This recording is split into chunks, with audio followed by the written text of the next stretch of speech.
личностные акцентуации, да, у всех они разные, они не похожи друг на друга. И в выборе профессии, например, нужно исходить, эта профессия подходит мне? Сейчас я здесь сообщение, ага. Эта профессия подходит мне? Действительно ли хочу я этим заниматься? Ладно. Но даже если я хочу, есть ли это у меня навыки, есть ли это у меня способности, да? Это тоже очень-очень важно. Профориентация есть формула, называется «хочу, могу и надо». Сейчас, подождите.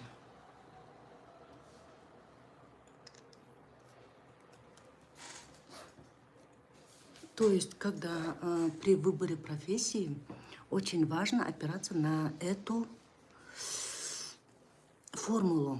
То есть, если это взять как треугольник, друг без друга они не функционируют. А здесь есть такая функция, чтобы изображение показать. Я хочу прямо эту формулу вам показать. Как здесь можно сделать так? Или такая функция у меня еще нету, да, недоступна? Такая функция недоступна. Вот смотрите, человек хочет быть нефтяником. Хочет быть. Но может ли он? Хватает ли у него компетенции или способностей, или навыков, да, заложенных в нем? Это под вопросом. И человек выбирает профессию только исходя из этой позиции. Ну, хочет человек, потому что слышал где-то, да, по сети, да, что это высокооплачиваемая работа. И человек заинтересовался этим внешним стимулом и хочет работать нефтяником. Но в формуле есть еще «могу» и «надо», а человек не знает об этом.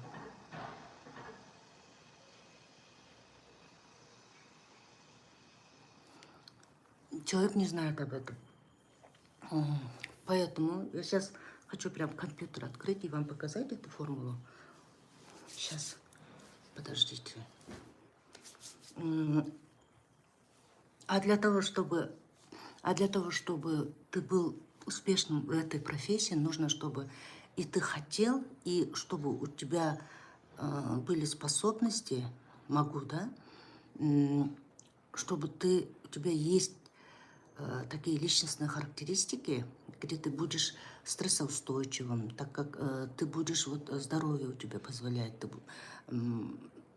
так как добывание нефти, он тяжелый. Там нужно поднимать тяжести, там нужно суровые погодные условия, в полевых условиях, там в палатках спать. Например, иногда приходится так делать, да? Ты для этого очень устойчивый, ты для этого прям, ну, стрессоустойчивость высокая, если можешь. И надо. Надо это как... Отвечает ли он сейчас требованиям общества? То есть эта профессия актуальна в обществе? Если так посмотреть, в Казахстане она уже не актуальна. Почему?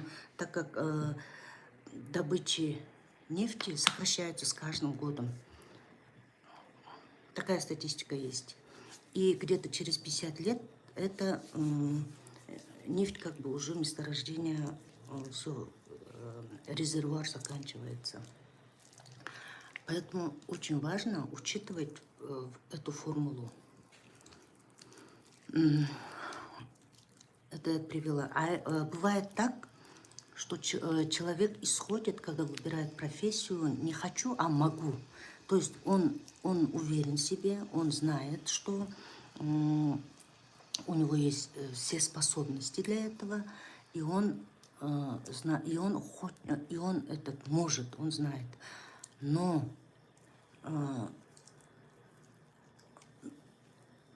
нужно смотреть на остальные стороны этой формулы. Он может, но хочет ли? Он может но не хочет. Но он может и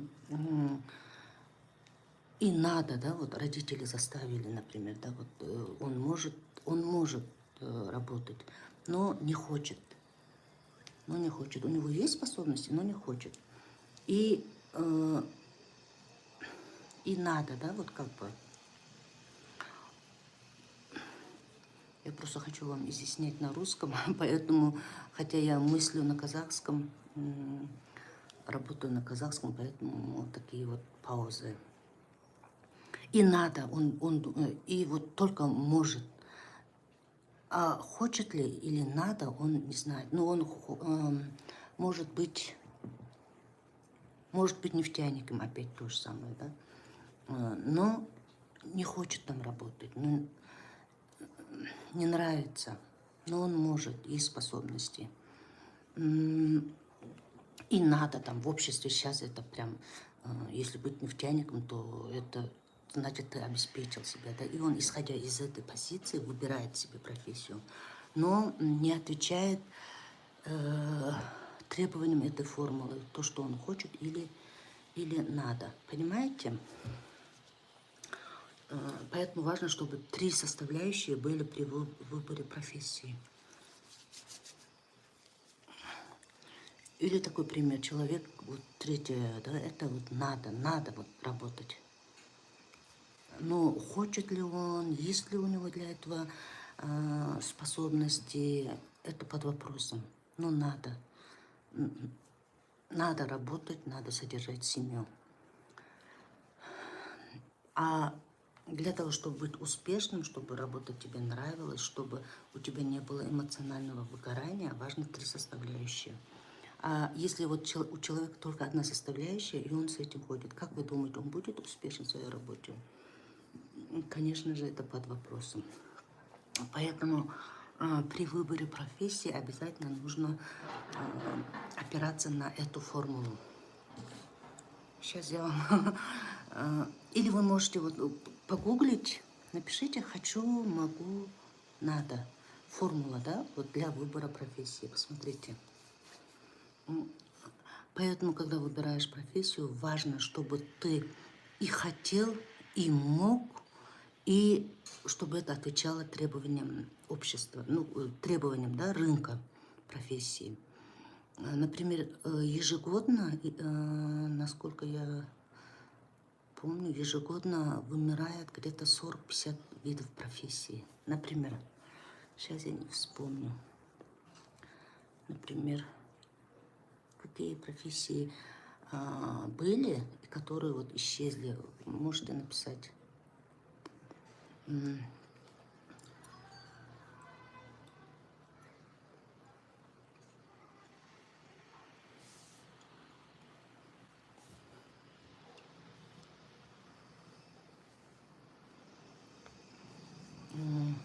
Сейчас. Какие профессии вымерли, а в прошлом были там популярными?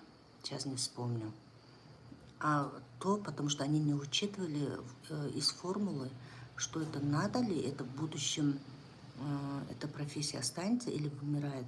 Например, много профессий вымерло с появлением этого компьютеризации, например, да. Раньше были стенографисты, все вспомнила, стенографистки, которые печатали руками, да, а за ненадобностью, так как появились компьютеры, стенографисты исчезли. Вот так, поэтому нужно, чтобы в формуле, нужно, когда выбираешь профессию, отвечать всем этой формуле. Сама чем занимаешься? Солярданка, наверное. Это что, я не поняла. Она бизнес-тренер, известный, высокоплатный. Я не бизнес-тренер, я психолог. Я не бизнес-тренер. Сейчас.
Сондықтан мамандық таңдауда, да пошел ты, Сергей, понял?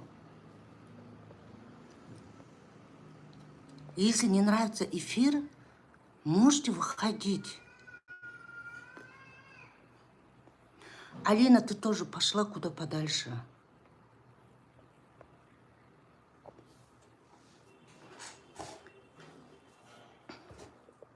Это что такое? Ну, не нравится эфир, можно выходить. Ляззат Каумбаева. Ақшалармен проблема, зарабатываю, постоянно долги. Я қарыз. Потому что қарыз ол да біздің таңдауымыз. Это тоже наш выбор.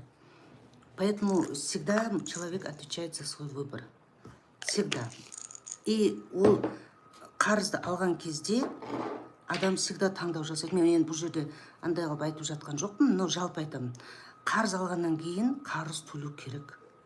Финансовая грамотность деген болады. Ақшаны қалай жарату керек, қалай қарызға кірмеу керек. Финансовая грамотность, финанстық, қаржылық сауаттылық керек. Иә, көп адамдар ақшаны дұрыс ұстай алмайды. И бұл жерде қазір ақша туралы эфир емес, бұл жерде мамандық туралы эфир. Қазір.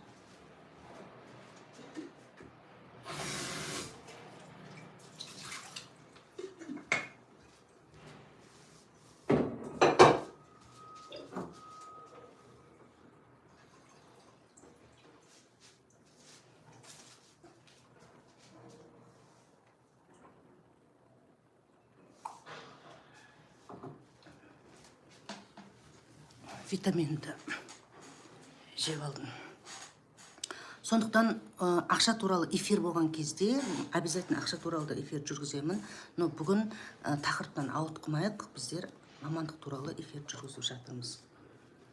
Мына компьютер не үшін алдым, сіздерге көрсетейін деп алған екенмін. Сәлем баршаңызға. То есть мамандық таңдауда қалаймын, қолымнан келеді және қажет.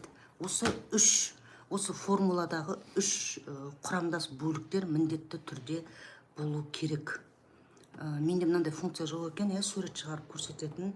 Оны енді Инстаграм өзін беретін уақытында беретін шығар. Сейчас, қазір. Осы деген кіріп алатта деген әр нәрсені бір айтып. Орыс тілде жүргізейін деймін да енді, потому что өзбек ағайындар бар, тәжік ағайындар бар, қырғыз ағайындар бар. Соларға көрсететін. Қазір мен сізге көрсетемін. Кейін міндетті түрде осы эфирді қарап алсаңыздар болады, мамандық таңдаудан қателеспеу үшін. Қазір мен сіздерге көрсетемін. Қазір.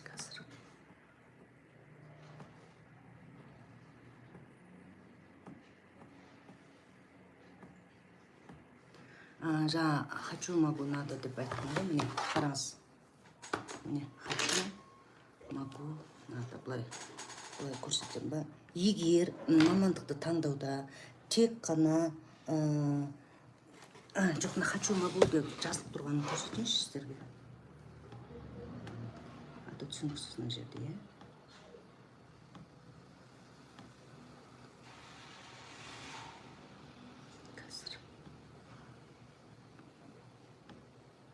По-моему, мына жерде. Қазақша жоқ, білем ғой, қазақша түсінетін білемін, Но менде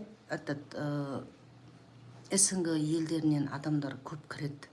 Басқа елдерден, Тәжікстан, Өзбекстан, Қырғызстан, ол кісілер айтады маған, то, что осындай ақпараттар жеткіліксіз, ол сол тілдерде айтатын мамандар жоқ деп ше. Сондықтан кейде орысша айтуға тура келеді, бірақ білем ғой қазақша түсінетін. Қазақша айтсам тек өзіміздің елдің адамдарына да, мен барлығына түсінікті болсын деп міне все таптым. Мен түркі тілдес бауырларымыз ғой, солай айтайын дегенім ғой. Қазір көрсетем, бірақ деген менде уақыт аз, сабаққа дайындалуым керек дегендей да. Міне, мен қалай үлкейтем.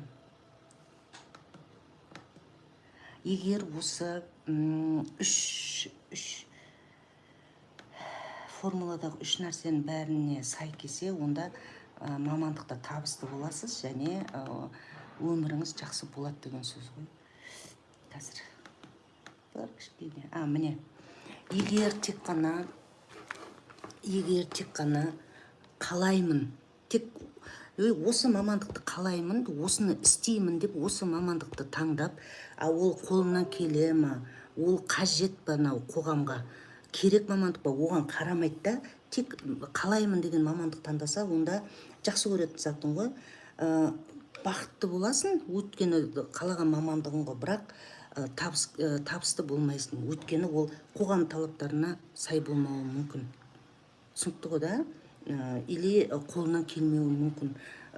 Ал егер тек қана қолынан келеді, менің осы мамандықты таңдайым деп, оны қалай ма, ол керек па, оған қарамаса, онда тек бай боласың, қолынан келеді ғой, өткен сен мықты маман боласың, бірақ жүрегің тыныш болмайды да, скучно, өткені ол қаламайды, бірақ қолынан келеді.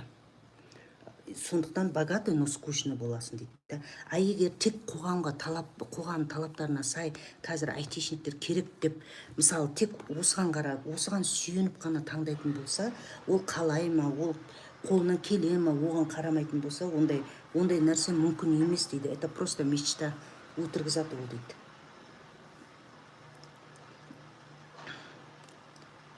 Жоқ, дұрыс айтпадың. Өтірік зат дейді. Ал егер сен қалайсың, қолынан келеді, қоғам талаптарына сай болса, онда сені табыс күтіп тұр, табысты боласың. Успех болады, сенде сәттілік болады. Сондықтан мамандық таңдайтын кезде, кейде болады, мен негіз дұрыс айтып жатқан жоқпын, кейде болады, қалаймын, қолынан келеді, тек осы екеуін таңдаған кезде, жоқ, дұрыс айттым. Мен не ғой, бұрын мектепте жасадым ғой, мектепте жасағанда осыны оқушыларға профориентациялық сабақтар өткізгенде осы формуланы түсіндіретін болатым. Енді кішкене ұмытып қалып, кішкене бетіп қалып жатырмын ғой, но дұрыс айттым. Түсінікті ғой да, сондықтан мамандық таңдаған кезде қалау керек оны. Прям ұнайды маған дегендей да.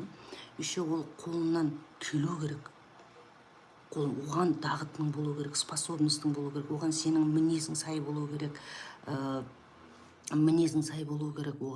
оған сенің мынандай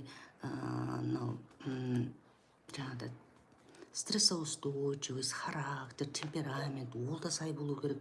Еще қоғам талаптарына жауап беру керек. Қоғамға керек мамандық па? Алдағы 50 жыл жұмыс жасайсың, 20 жаста бітірдің деге.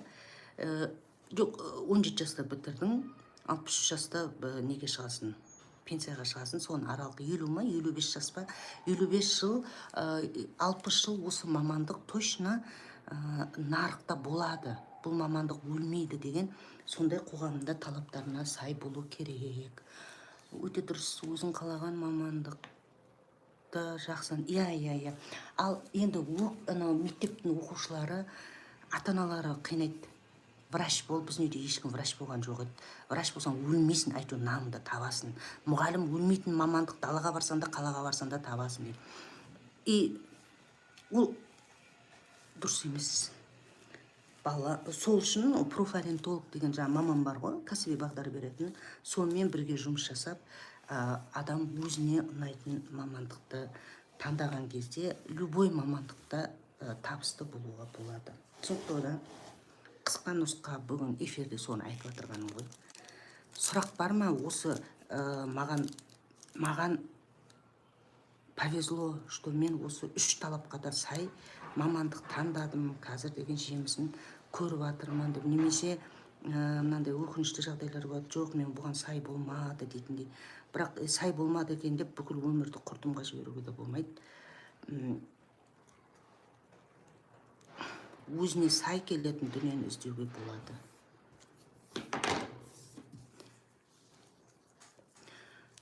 Мысалы, андай профориентолог